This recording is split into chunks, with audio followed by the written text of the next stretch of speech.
Leaving in just a few hours for Jim Thorpe, Pennsylvania.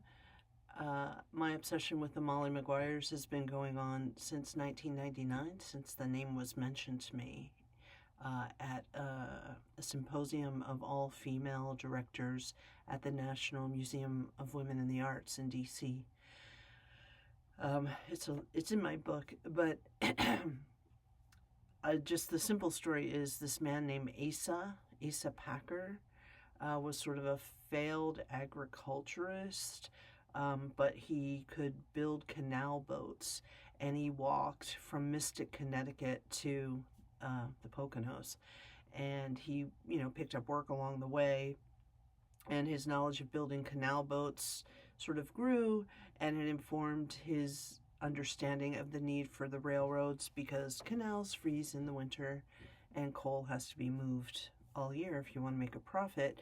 And the coal in this particular region called Panther Valley is called anthracite coal, which is different than soft coal. It's hard coal, and the veins of that coal grow vertically usually instead of horizontally like soft coal does. So the indigenous people warned to never mine it because there are so many cave-ins, because you're going up and down instead of side to side. I just woke up, sorry. And so they needed what came to be known as expendable labor, which is, self-explanatory. And this all went very well for Asa Packer. He made friends. They became coal and railroad barons. Franklin Gowan was the name of the other one of the other ones. And it was said that Asa would stand up in the top of his mansion with binoculars and watch the trains come through, and he would fire the conductor if they were 1 minute late and this kind of thing. So they were making a whole lot of money, and they were gaining prestige politically, financially. He was the third or the wealthiest man in America, something like that. And he decided to run for president of the United States, although he did not get elected. So this kind of barren thing has been going on for a really, really long time. And what happened in this case is the expendable labor were, many different ethnicities. I used to explain it like last one to the shore of the U.S. is a rotten egg kind of thing. It's like whoever arrived here most recently would be the most hated, the most scapegoated. And then when the new version of that came, it would be a different people, but the exact same energy, the exact same hatred, the exact same scapegoating over and over. And the way that the upper class keep all that going is to turn all these factions against one another. In fact, there were stories about a patch town where there was a house on fire sort of in the middle of the patch, and to the right side of the patch were Catholics, and to the left side of the patch were Protestants or Lithuanians and Irish, or whatever you want to say. Anyway, the house was burning to the ground, and they had two different fire departments, and they couldn't figure out who the house belonged to, so they couldn't decide which fire department should put it out, so the whole house burned to the ground in this indecision. Maybe that's a parable, but I don't know if it's true, but that's one of the many, many tales through oral tradition that I found in this research over the past 27 years. So this morning we venture out to mark the Day of the Rope, which is tomorrow, June 21st.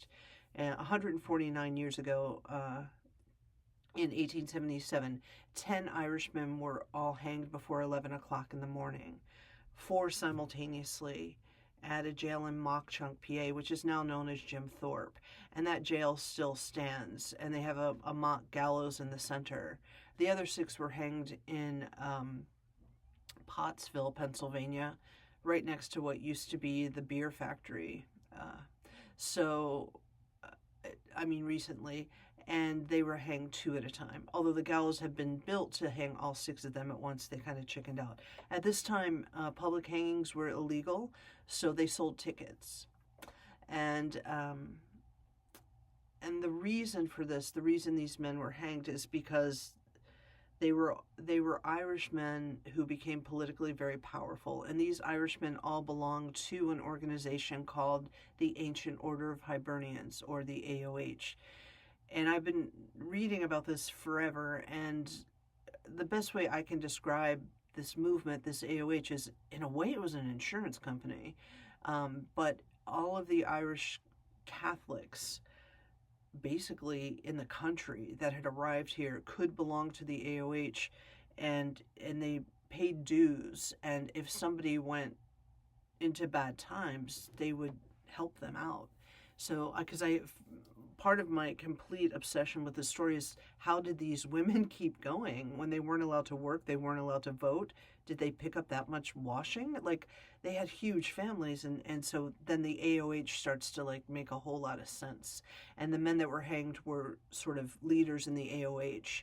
And what happened was Franklin Gowan, Packer's friend, hired the Pinkerton Detective Agency, infamous, to bring down what the spy they hired would later label the Molly Maguires, because this was such a derogatory term in Ireland.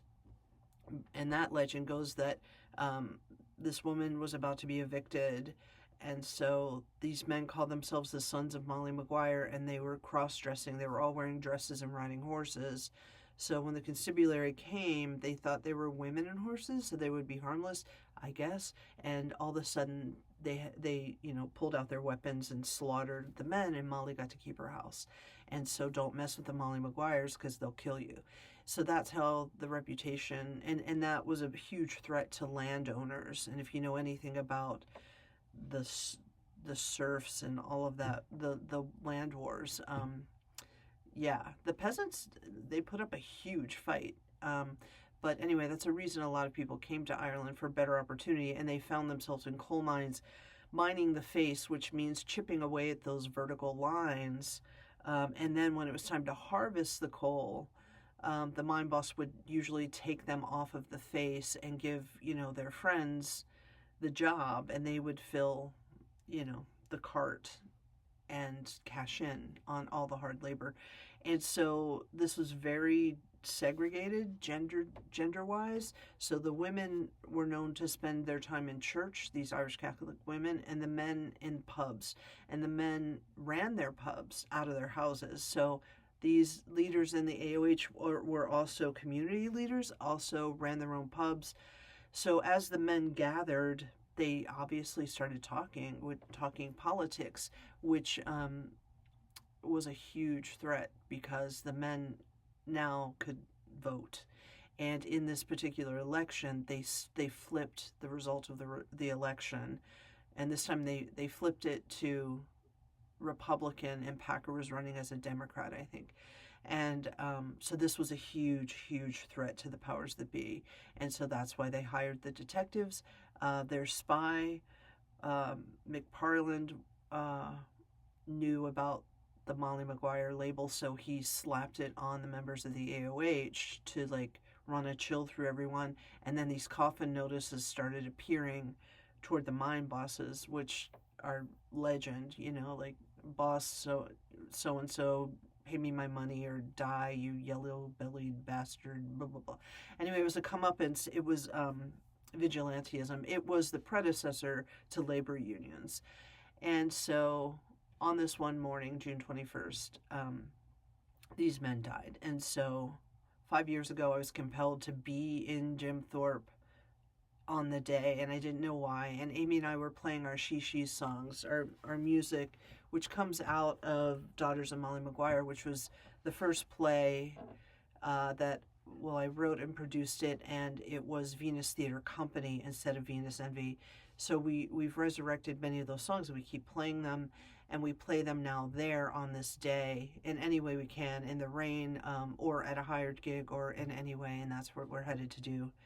So we'll be playing tomorrow, and I'll probably take a lot of pictures, but I don't know if that clears it up for anyone, but that's basically the story.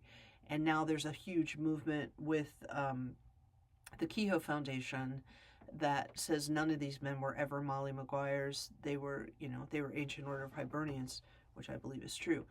But my perspective is, what did she ever do? Like, why badger a female name? Why? She was just trying to live in the legend, and what happens when a woman's essence, presence, aura, name invokes terror and dominance, and the reaction is murder. It's amazing to me, and I'm still spinning on the story.